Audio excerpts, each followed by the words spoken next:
에베소 1장 3절 하나님 말씀입니다. 찬송하리로다. 하나님 곧 우리 주 예수 그리스도의 아버지께서 그리스도 안에서 하늘에 속한 모든 신령한 복을 우리에게 주시되. 아멘. 우리는 예배를 송영으로 시작합니다. 송영이라는 말은 영광성, 성삼위 하나님께 영광을 돌리는 내용인데, 성부, 성자, 성령, 삼일체 하나님께서 영원히 찬송 받으시기를, 이런 가사가 들어가는 게 송영이에요. 보통 찬송가의 앞부분에 있죠. 그래서 우리가 시편에는 이제 그런 곡이 없어서 찬송가에 우리가 3장을 1, 2, 3장 돌아가면서 하긴 합니다만, 그 중에 하나를 선택해서 예배를 그렇게 시작합니다.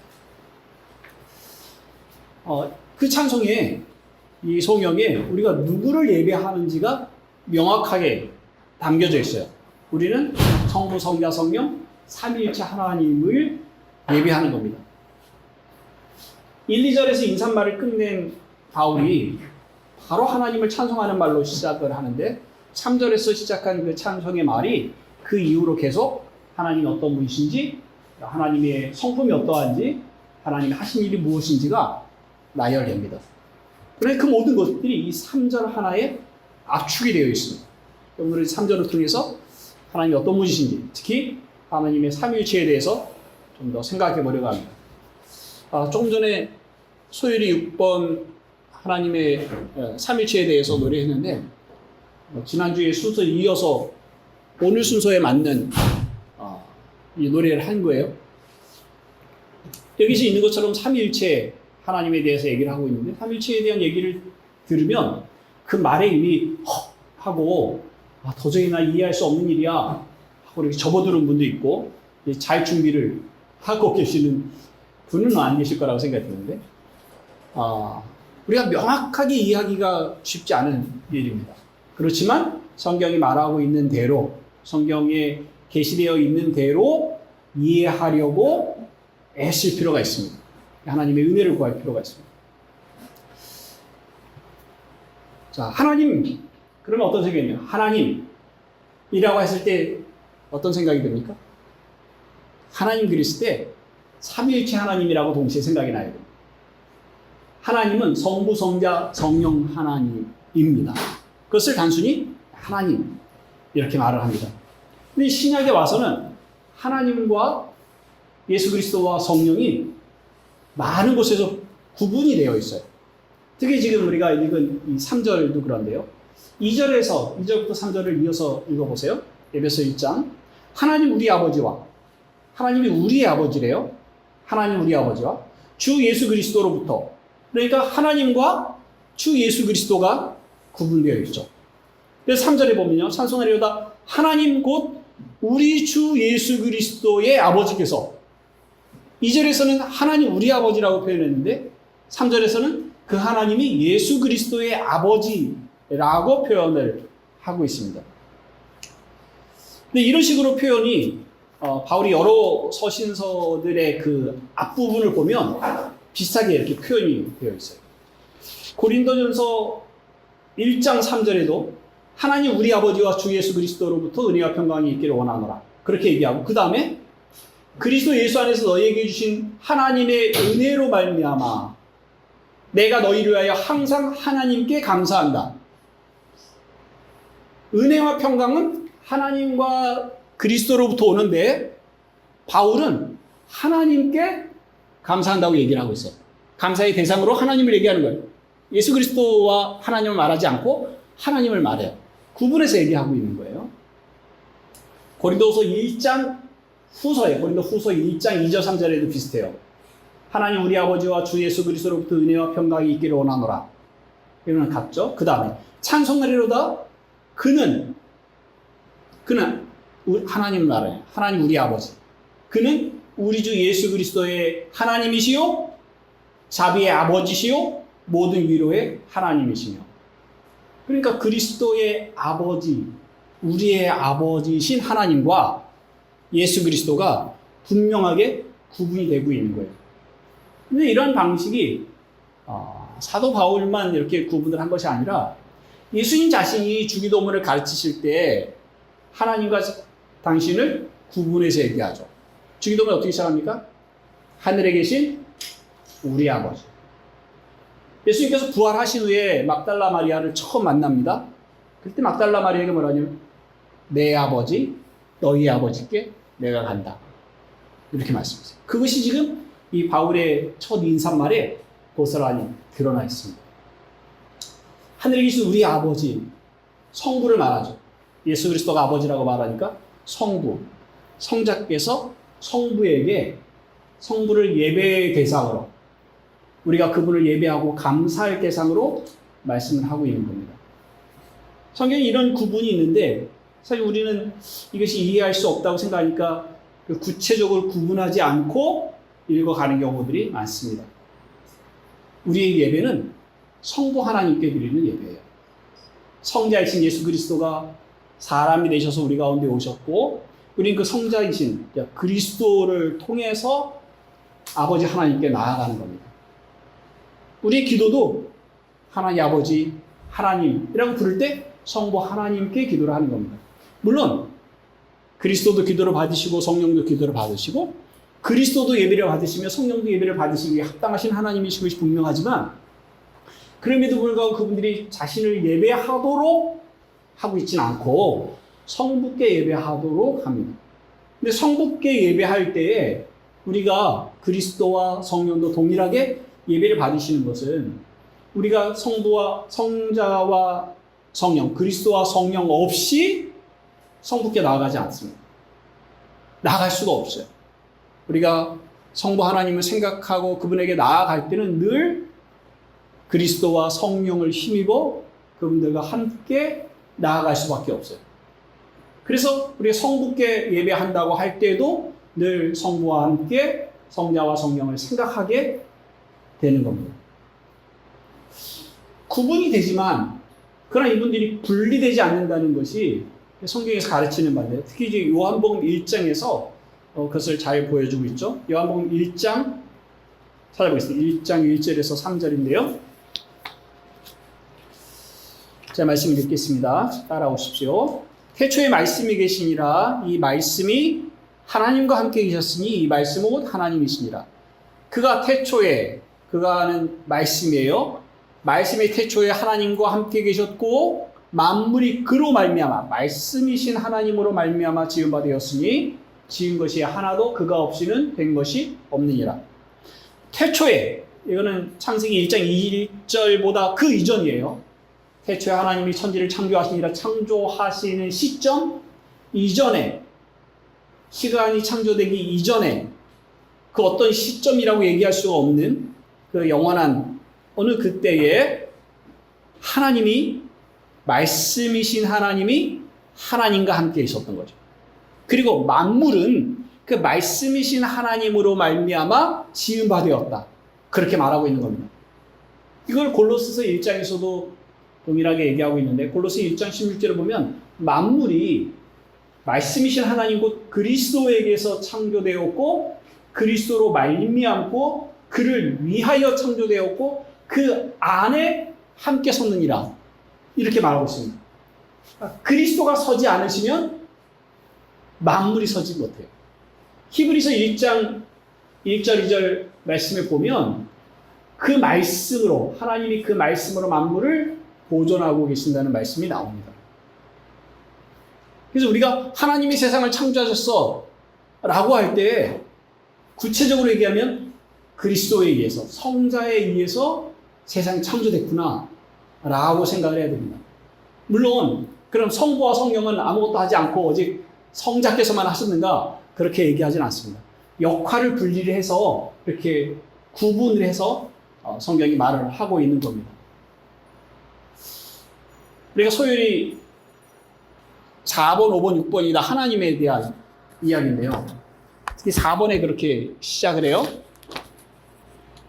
하나님은 누구십니까? 이런 질문을 합니다. 소율이 4번에 하나님은 누구십니까?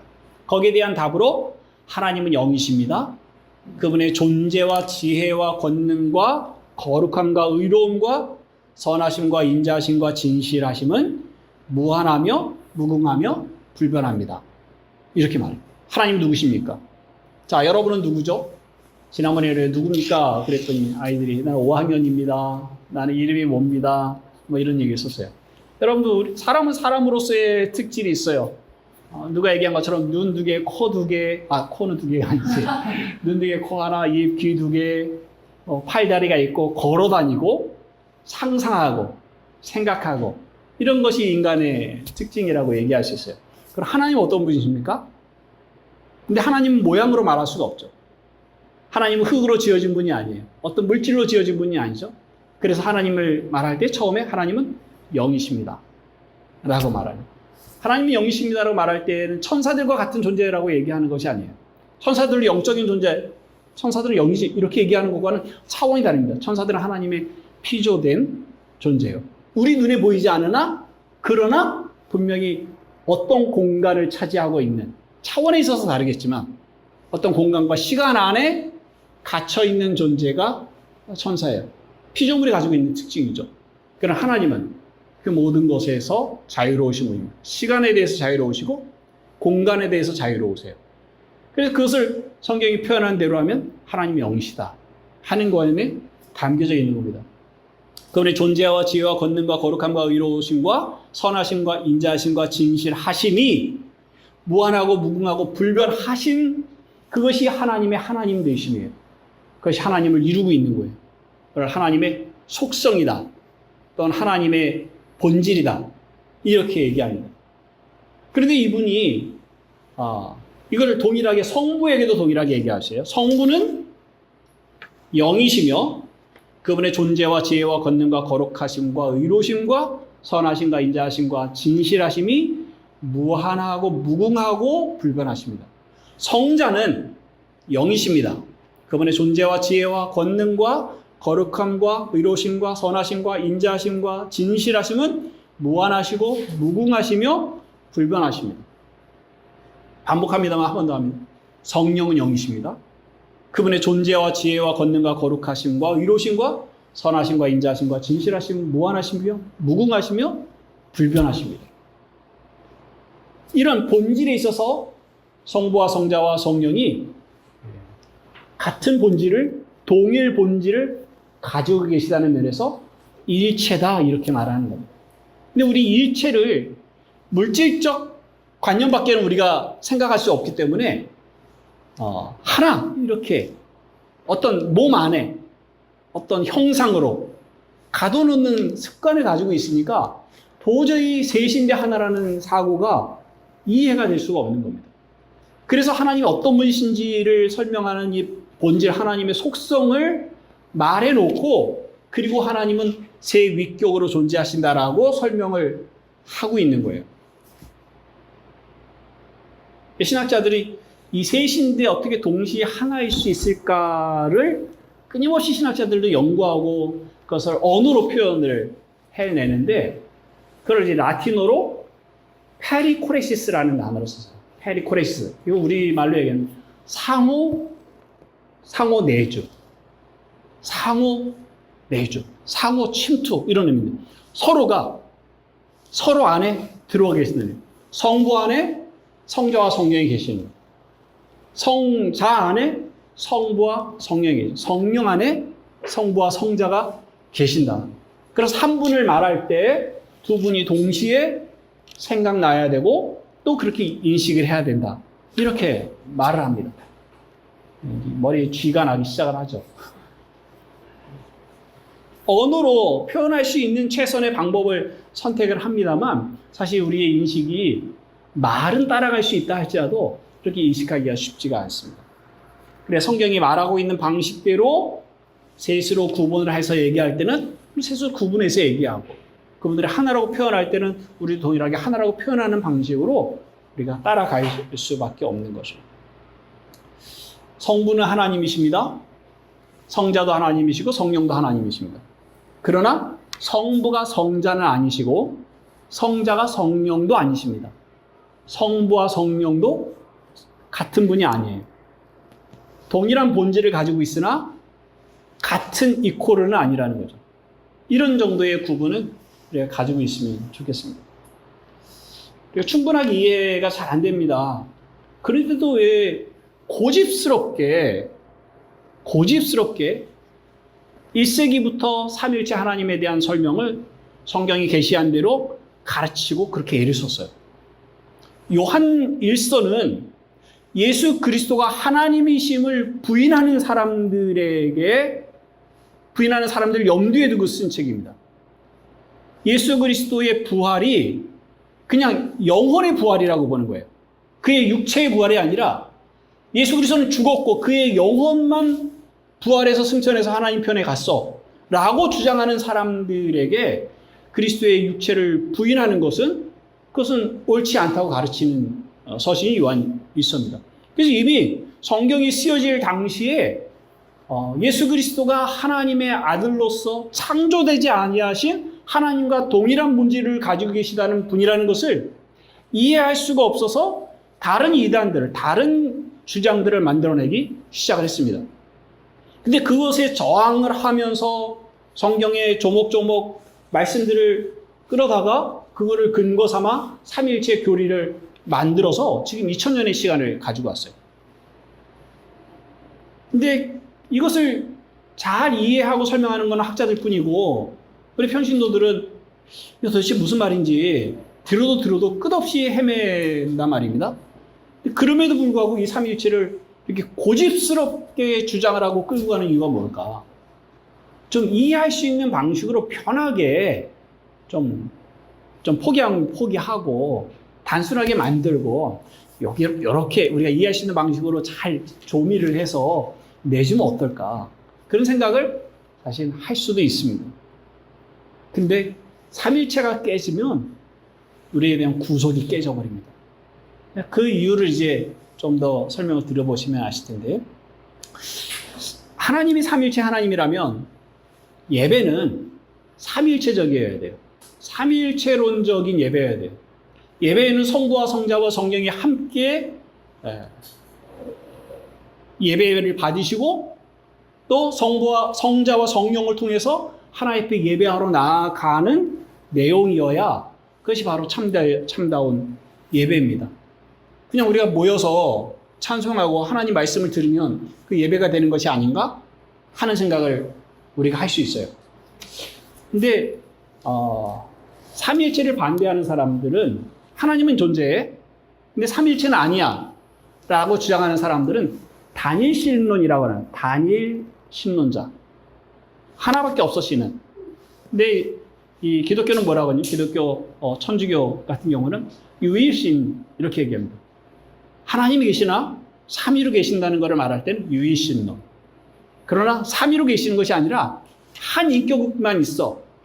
한 하나님만 있고 성자는 그러니까 그리스도는 참 하나님이 아니야. 지어주신 분이든지 모범을 보이신 분이든지 훌륭한 선지자, 예언자든지 능력을 행하는 어떤 그 엘리야 선지자와 같은 그런 큰 선지자 중에 하나야 라고 보는 거예요. 신이 아니죠. 그래서 단 하나의 신만 있는 거예요. 하나의 윗기역에 하나의 신. 그걸 이제 단일신론이라고 합니다. 그걸 영어로 하면 유니테리안주의라고 하는데 유니테리안 교회가 있어요. 왜 그걸 믿는 거예요? 반삼위일체주의자들이에요. 근데 우리는 그렇게 생각하지 않습니다. 교회의 반삼위일체주의자들을 이단이라는 걸 아니까 본인이 믿지 못해도 부정을 하지는 않는 분들이 교회에 모인다고 생각이 들어요. 그래 목소리를 낼 수가 없죠. 근데 예배는 그것이 본인은 신앙으로서는 단일신론자가 아닌데 이해를 못해도 삼위일체론을 나는 믿는다고 고백을 하고 우리는 사도신경을 고백할 때도 삼위일체로 고백을 하거든요. 그렇게 고백을 하는데 예배는 그렇지 않을 수가 있어요. 자, 들어보세요. 예배가 무엇입니까? 예배는 예수께서 우리 죄를 위하여 죽으신 것을 생각하고 우리의 거룩한 삶을 가지고 하나님을 기쁘시게 하기 위해 하나님께 나아가서 감사하는 것입니다. 맞습니까? 다시 질문하는 거예요. 잘 들어보셔요. OX. 예배는 예수께서 우리 죄를 위해서 죽으신 사실을 생각하고 우리의 거룩한 삶을 가지고 하나님을 기쁘시게 하기 위해 하나님께 나아가서 감사하는 것입니다. 맞죠? 네. 맞는 말입니다.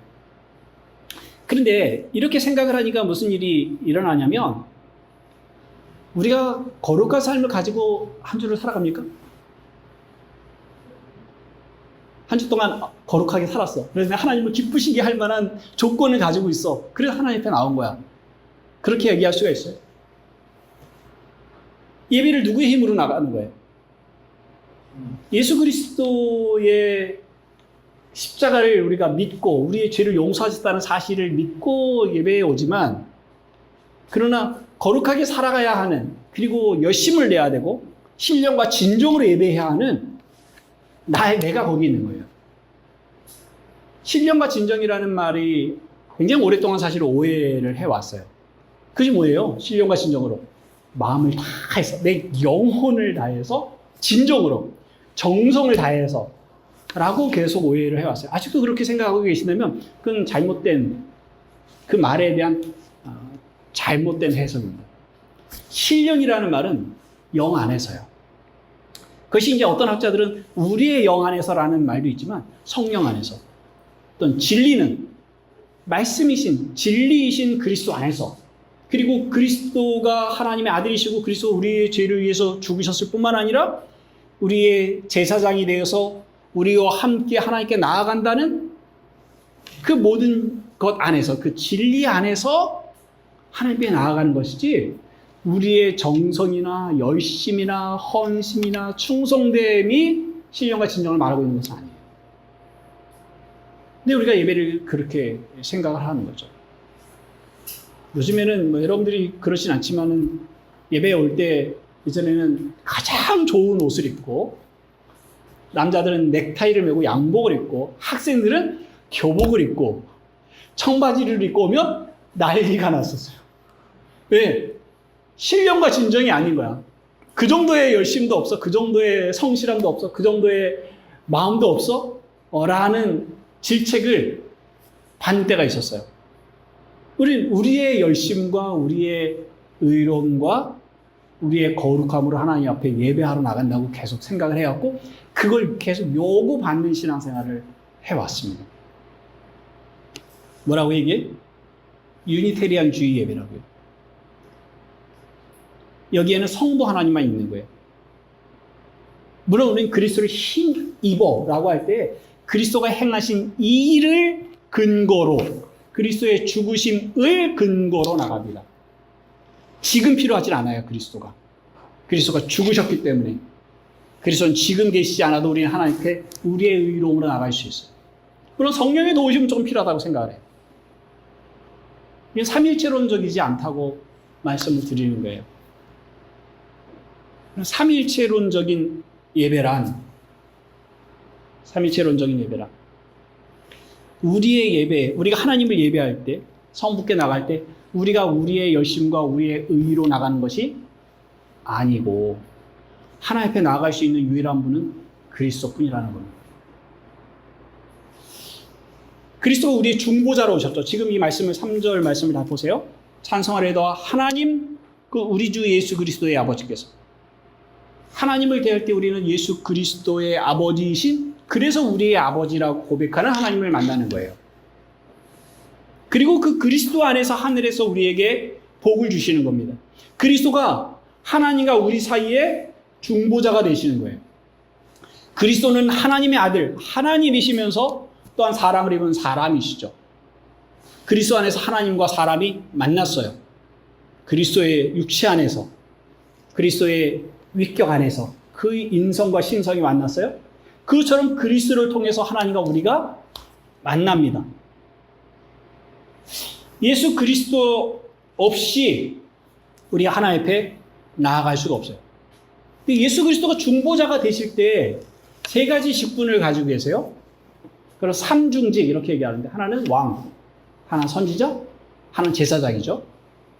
하나는 그리스도는 왕이세요. 과거에도 왕이셨고요. 지금도 왕이시고요. 앞으로도 왕이세요. 그리스도는 선지자세요. 과거에도 선지자로서 하나님의 말씀을 우리에게 가르치셨고요. 지금도 가르치세요.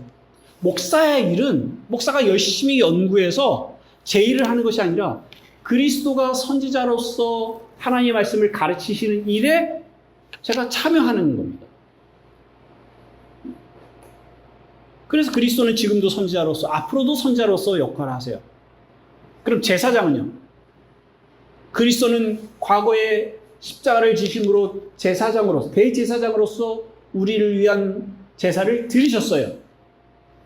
지금은 우리는 과거의 대제사장이신 그리스도를 힘입어 지금은 힘을 다해 우리의 열심과 헌신과 의로움으로 하나님 앞에 나가려고 하는 태도를 여전히 가지고 있다는 거예요.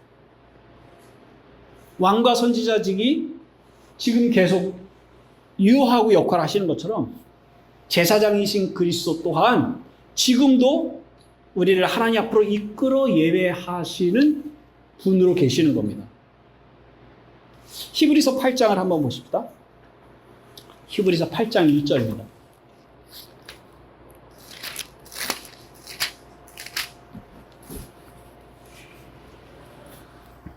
히브리서 8장 1절 2절 말씀을 같이 읽어봅시다. 시작. 지금 우리가 하는 말의 요점은 이러한 대제사장이 우리에게 있다는 것이라. 그는 하늘에서 지극히 크신 이의 보좌 우편에 앉으셨으니 성소와 참 장막에서 섬기는 이시라. 이 장막은 주께서 세우신 것이요 사람이 세운 것이 아니니라. 지금 제가 하는 말이 이거예요. 지금 히브리서를 쓴 저자가 하는 말도 마찬가지입니다. 대제사장이 지금 우리에게 있어요. 그리고 예수 그리스도는 대제사장으로서 하늘에서 하나님께서 세우신 하늘의 성소에서 지금 섬기는 거예요. 대제사장으로서. 대제사장의 역할은 1년에 한 번, 구약에 얘기하는 거예요. 1년에 한 번 송아지의 피를 가지고 지성소에, 언약궤에 있는 그 지성소까지 들어가는 겁니다. 근데 그가 들어갈 때 자기를 위해서 들어가는 것이 아니라 그 성소 밖에 모여 있는 모든 이스라엘 백성들을 다 데리고 들어가는 거예요. 대제사장이 대표로 들어가는 거예요. 그래서 대제사장 안에는 그 모든 이스라엘 백성이 들어있어요. 1년에 한 번 송아지의 피를 가지고 들어가는 겁니다. 그리고 들어가서 하나님 앞에 죄를 고하고 용서를 받으면 대제사장에게 하나님이 용서하신다는 사인을 주시면 대제사장은 와서 그것을 백성들에게 선포하는 겁니다. 하나님이 우리의 죄를, 당신들의 죄를 사하셨습니다. 대제사장이 용서하는 게 아니라 대제사장이 용서받은 것에 대해서 가서 선언만 해주는 거예요. 이미 대제사장이 용서를 받을 때 백성들이 용서를 받은 것과 똑같은 거예요. 근데 그 일을 예수께서 하시는 거예요. 예수께서 대제사장으로서 자기를 위해서가 아니라 그를 믿는 모든 사람들을 위하여, 모든 사람들과 함께 자기의 피를 가지고, 자기의 재물을 가지고 하나님 앞에 나아가는 겁니다. 그리스도가 나가실 때 우리가 거기 있는 거예요. 그런데 그리스도는 지금 대제사장으로서 하늘의 성소에 섬기시는 분이다. 그렇게 말하고 있죠. 지금 현재 진행되고 있는 우리가 예배 때는 대제사장이, 우리의 대제사장이 하늘의 성소에 들어가신 그 자리에 그리스도와 함께 들어와 있는 겁니다. 그래서 그리스도와 우리의 연합, 우리가 그리스도 안에 있고 그리스도가 우리 안에 있다는 이 연합에 대한 얘기를 성경이 하고 우리가 계속 하는 이유가 바로 그거예요. 우리가 우리의 열심과 우리의 애씀으로 가는 거예요. 히브리서 10장 말씀 한번 읽어보겠습니다. 히브리서 10장 19절에서 22절.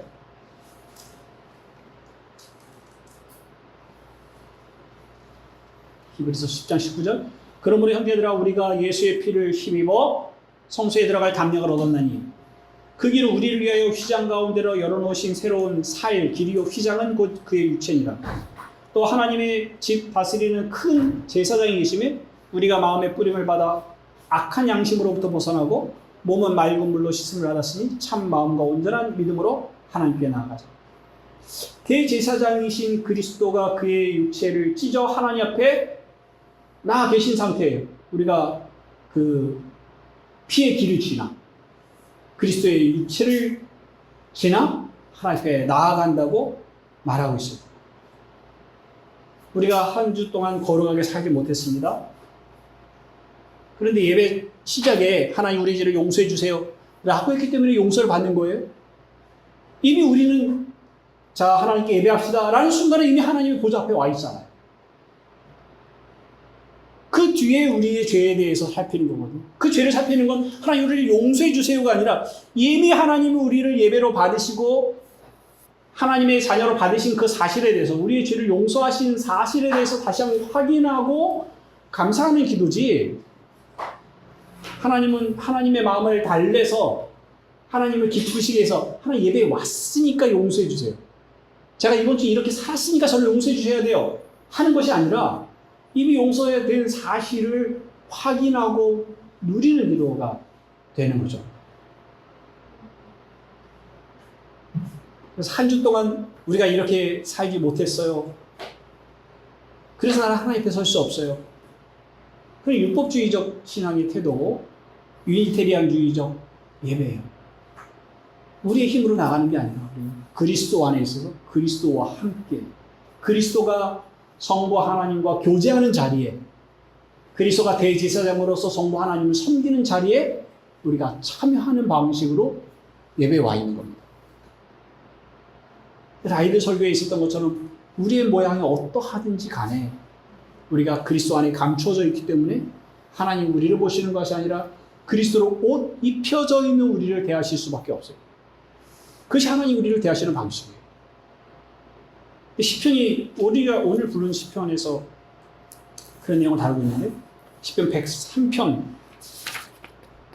안에 보면 103편 3절 중간에 9절, 103편 9절이에요. 항상 경책지 않으며 노를 오래 품지 않고 우리들의 죄악대로 갚지 아니하셨도다. 4절에도 이는 마치 저 하늘이 땅에서 높은 같이 경외하는 자에게는 인자하심이 크십니다. 동이서에서 먼 것 같이 죄과를 멀리 옮기셨다. 동이서에서 먼 것 같이 우리의 죄를 멀리 옮기셔서 우리를 불쌍히 여기시다. 경외한다는 말은 경건하게 살아간다는 말이 아니라, 경건하게 살아간다는 말도 마찬가지인데 윤리적으로 깨끗하다는 말이 아니에요. 그걸 자꾸 우리가 경건하게 산다, 하나님을 경외하는 자다, 이걸 윤리적인 거룩함, 도덕적으로 깨끗한, 이렇게 자꾸 생각을 해요. 윤리적이고 도덕적으로 깨끗한 인간이 어디 있어요? 누구보다 조금 나은 사람이 있을 뿐이지 그것이 완벽한 선을 이루는 것이 아니거든요. 성경이 말하고 있는 경건함, 성경이 말하고 있는 하나님을 경외하는 자, 이거는 하나님의 하나님 되심을 인정하고 그분에게 피하여 가는 죄인을 말하는 거예요. 그런 면에서 우리가 있는 이 모습 그대로, 죄의 모습 그대로, 상처 있는 모습 그대로, 실패한 모습 그대로 그리스도에게 가서 피하는 것이 우리가 하나님께 나갈 수 있는 유일한 길이고, 우리가 그리스도와 함께 그리스도 안에서 하나님을 예배하는 자로 살아가는 겁니다. 이것이 우리의 예배뿐만 아니라 신자가 살아가는 삶의 모든, 우리가 존재하는 모든 형편이 바로 이렇다는 사실을 기억할 필요가 있어요. 이런 말씀의 문제는 뭐냐면,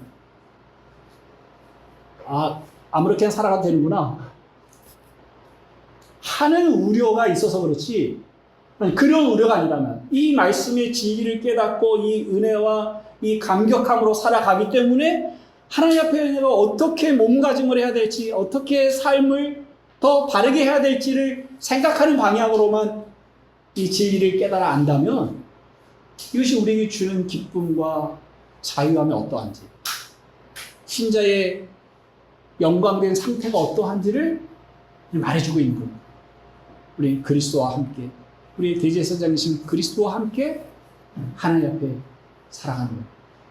요한일서에 우리의 사귐은 아버지와 아들의 사귐에 참여하는 것이다, 이렇게 얘기를 하고 있습니다.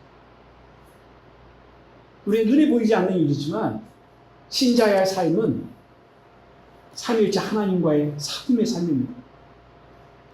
성령과 함께 삼위 하나님께서 우리 안에 와 계시고 우린 그리스도 안에 있어서 그리스도와 함께 하나님 안에 들어와 있는 삶입니다. 이 영광되고 복된 삶을 우리에게 허락하셨다는 이 놀라운 선물인 인생을 또 한 주간 살아가시기를 바랍니다. 기도하겠습니다. 하나님 아버지, 예수 그리스도로 우리가 하나님의 보좌 앞에 이르렀습니다. 예수 그리스도 안에 우리가 있고 우리 안에 예수 그리스도가 계십니다. 우리를 성전 삼아 우리를 성소 삼으셔서 삼위 하나님께서 우리 안에 거하여 살아가십니다. 그리스도의 중보가 아니라면, 그리스도가 이위이신 하나님의 아들이 아니시라면, 하나님이 서로 사랑하고 하나이신 삼위일체 하나님이 아니시라면 우리의 구속에 관한 이 모든 논리가 무너져 내릴 것입니다. 아버지 하나님의 진리를 깨달아 알기를, 특히 삼위일체 하나님에 대한 이해가 하나님의 가르침을 따라 더욱 깊어지고 그 삼위일체 하나님을 신앙하는 신앙이 지금 우리의 삶이 어떠한 영광된 어떤 존귀한 자리에 와 있는지를 깨닫게 하시고 기뻐하게 하시고 또 그 하나님의 사귐에 동참하는 하나님의 영상의 회복으로 인한 그 기쁨과 영광을 누리는 그러한 삶이 되게 하여 주시기를 원합니다.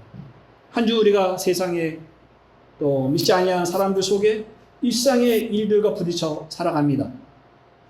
그렇지만 바로 우리의 자리에 그리스도께서 오셔서 함께 하시며 우리가 씨름하고 고민하고 부딪혀 살아가는 그 삶의 현장을 하나님이 계심으로 거룩하게 하신다는 사실을 기억하여 살아가게 하여 주옵소서. 늘 하나님의 임재하심과 동행하심을 기억하게 하시고 인식하며 영광 돌리게 하여 주옵소서. 예수 그리스도의 이름으로 기도합나이다. 아멘.